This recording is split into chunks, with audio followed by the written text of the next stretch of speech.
Ayan. Ayan mga karakmek, good morning. Medyo nandito tayo ngayon sa silong-silong ng pader.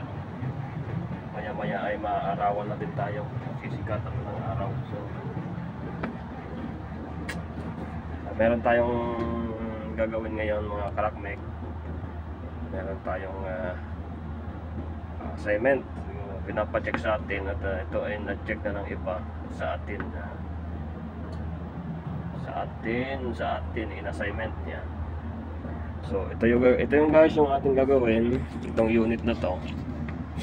Umandar naman kanina eh. Kaso wala daw preyon sabi nila. So yun nga, dito na nga yung kanyang indikasyon na walang preyon dahil hindi natin alam kung gumagana pa yung kanyang compressor. Basta ang sabi nila ay wala daw preyon, kailangan daw ng leak test. So nakita natin dito ang indikasyon ng langis dahil yung alikabok ay kapit na kapit. Yan o, yan o, kapit na kapit.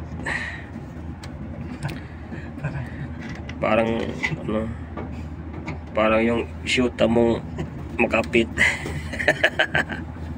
Yan. So gagawin natin dito guys, i-check natin dito, baka dito lang sa flare, maaring dito sa charging cap, maaring dito din sa bulb cap. So nasa tatlo yan, isa, dalawa, tatlo. Nandyan lang yung leaking. Bago naman yung unit. So ano pang hinintay natin? Nilinis na lang nila eh. Nilinis nila. So parang umandar naman yung compressor eh.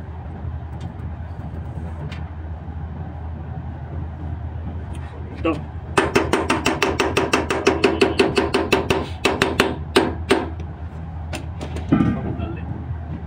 Nakakalimuto yung ginagawa.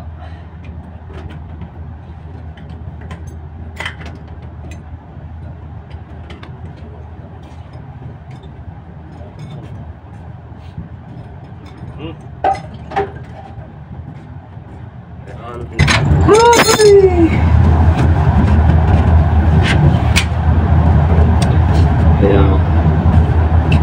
So, suot tayo. Pagkarga, pag may ano sa meron klase.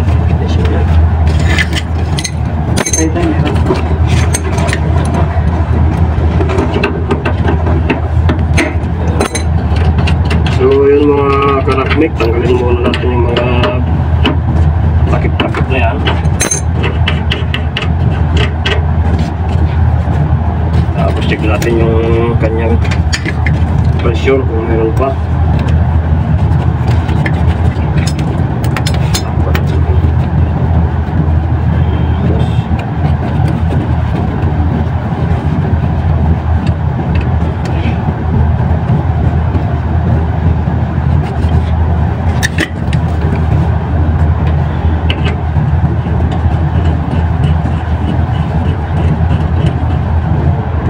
Ayan nga mga karakmek, walang pressure.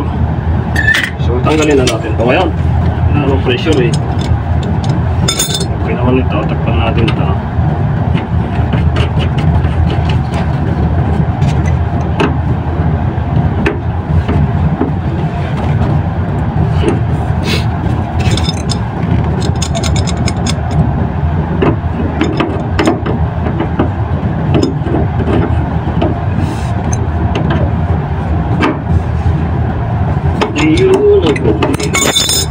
So wala namang indication ng leaking dito sa 1/4 na tubo.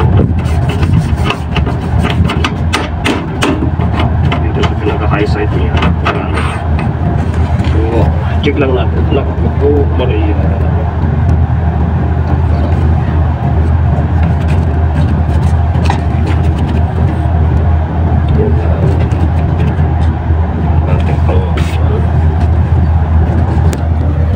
Ito papakita ko sa inyo mga karakmek ay hindi pantay yung pagkaka-flare niya.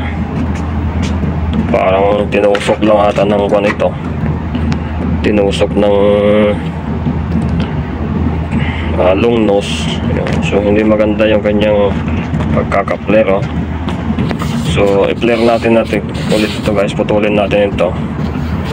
Mababa muna ako bro at kuhanin ko yung ano. Kuhanin ko yung flaring tools. So yun mga kalakmek, check natin kung may ipon dito. Yung ating pamputol. Parang naiwan nila Junel yung ano, yung kanilang, akin din to eh, kasi naiwan nila eh, di akin na ulit. Putulin mo na lang dito. Ayan, kuhanin ko yung ano, flaring tool. Ayan, turuan mo natin si bro. Ayan, talaga.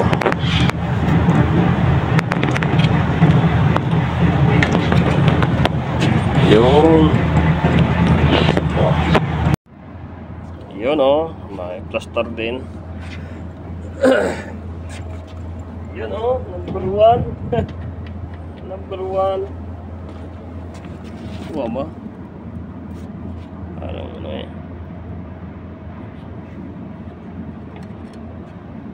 Yan. Ganda. Ay, tayo makuha eh. So ayun mga kalakmik,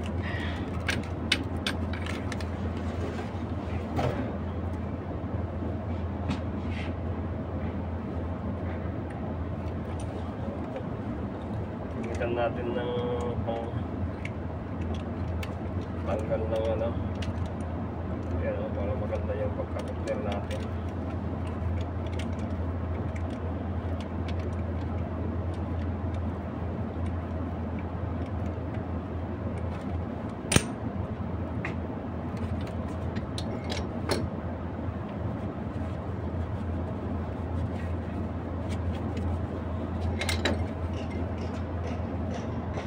Medya lang.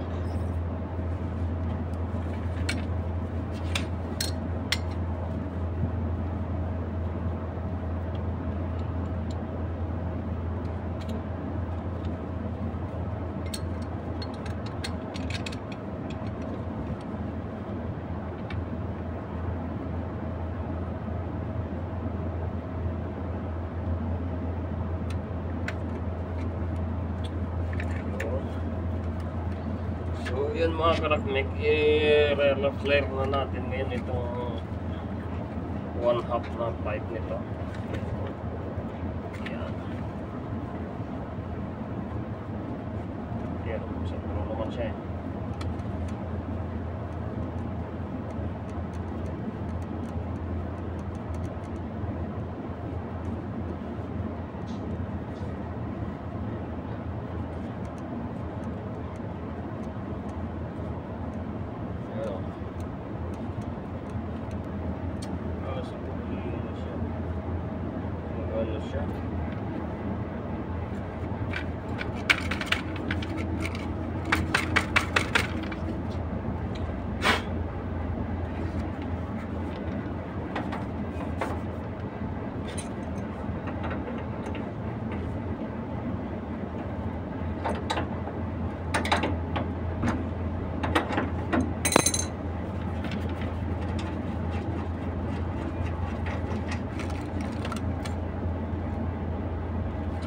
Okay naman ito.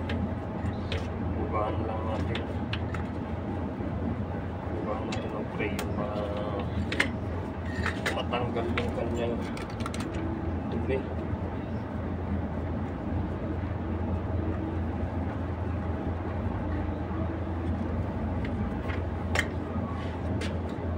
Ayan, bagong-bago pa ng ating tray yun. Hindi naman ano.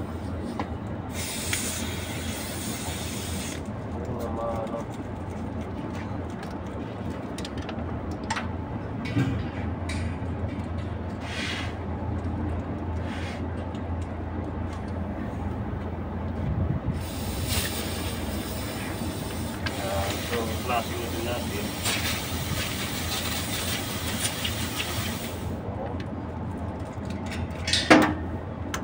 Okay lang mga kalakmek. Hindi na masyadong arte-arte pa.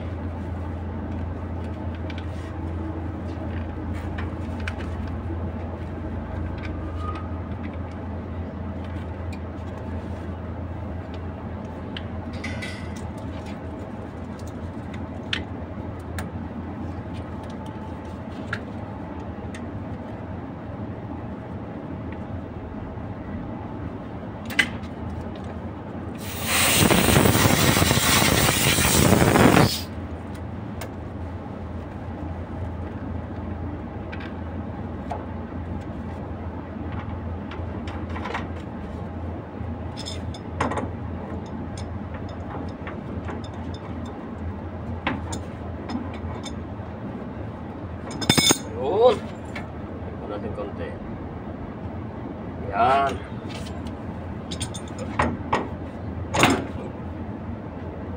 Yan. Ano? So ito naman ay dito. So meron na siya ngayong ano, yung tawag na oil trap. Oil trap na yan. Yan. Yan na yung technique niyan.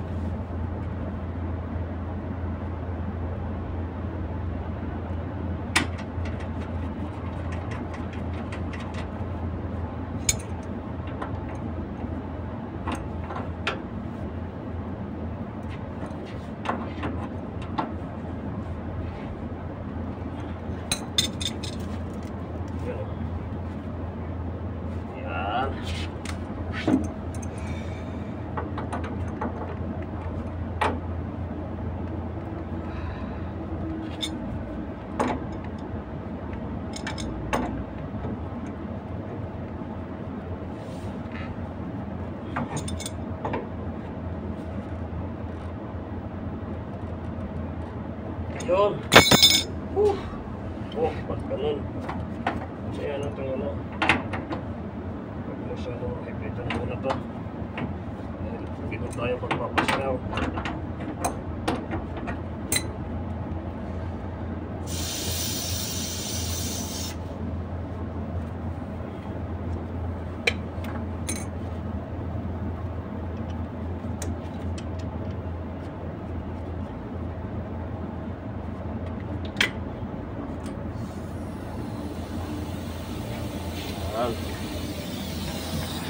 Yan, so yun mga karakmet na i-flare na natin at naikabit na din natin guys. Yan.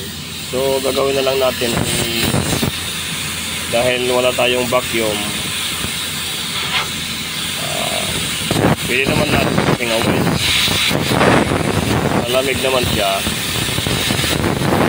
pero hindi ko i-advise na gawin din ninyo guys yung aking ginagawa. Sigurado madaming nataatin. Content natin ay mga standard na gagawin sa mga ganitong mga unit. Pero okay naman yan. Hindi naman kailangan ng halimbawa wala kang dalang vacuum, hindi mo na vacuumin talaga. Meron namang technique dyan na o pamamaraan na kahit wala kang vacuum ay basta't mapasingaw mo naman ng maigi ay ayos na. Pwede na natin tawagan yung kliyente para paanda rin. So ayan na guys, wala na tayong ligtas dyan, sure ball na yun. So ito yung problema dyan dati. So ito guys yung kanyang problema dati. Yan. Bale, 2 beses ko cleaner yun dahil yan, tingnan ninyo sa dulo niya ay may mga guhit siya. Pero maganda naman yung loob niya. Yan. Hindi katulad dito na tabing ito okay naman. So pinalitan natin ulit. Yun mga karakmek, hindi na natin binakyum, pinasingaw na lang natin dito. Yun ang mga bagong technique ng mga kwan ngayon,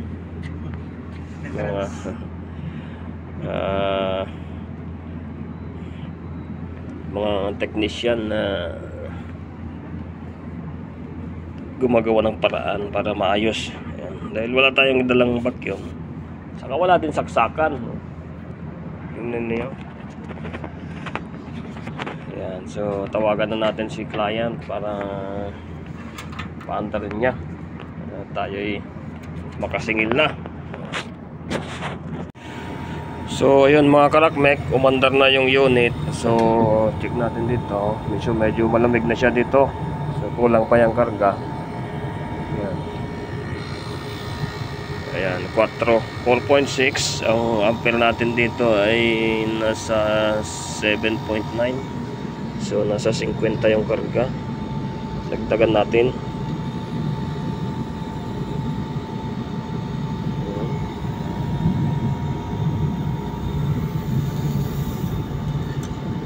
Ito guys ay Alpha 10A.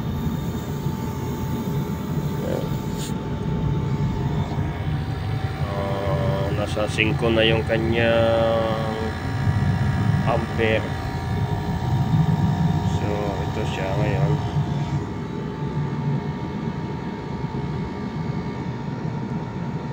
Nasa 70 na.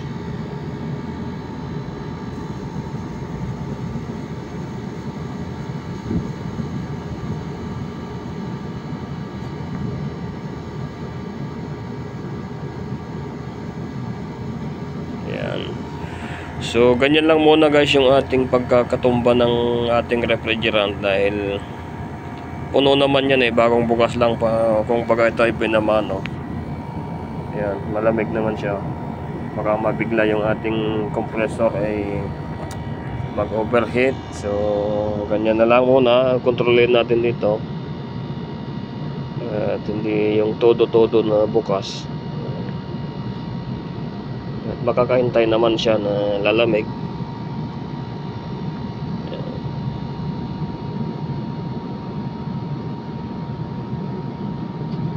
Maliit lang tong unit guys, nasa Ono Media lang to. Ayan, na 17,000.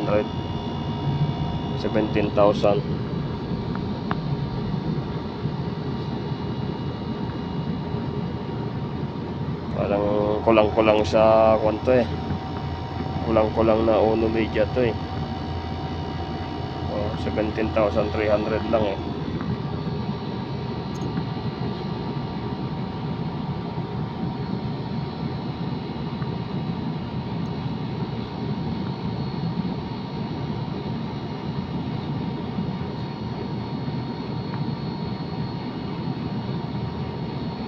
So kargaan lang natin to mga karakmet ng 120. Maliit lamang yung ating unit. Hindi pwedeng masyadong madami. Yan 5.9. Dito ay 8.7 ampere. 7.9. Ayan siya, 5.9 ampere. Malamig. Yan, normal lang siya. So pantay yung kanyang pagkakalamig dito, saka dito normal lang. Hindi masyado. Pag ito ang masyadong malamig, mababa yung karga. Yan, ito malamig to, mas malamig na ito ngayong suction niya, saka dito. So nasa 120. Gawin natin 125 para okay. Yan, 125. 6 ampere. Yan. So hanggang dito na lang mga karakmet yung ating mixing video sa pagre-repair nito ng leaking. So don't forget to subscribe my Rockmec TV.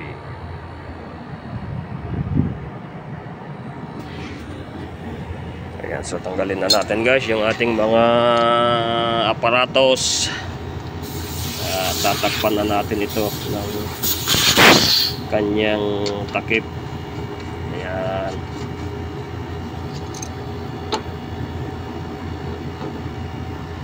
Oh yeah, 6 ampere.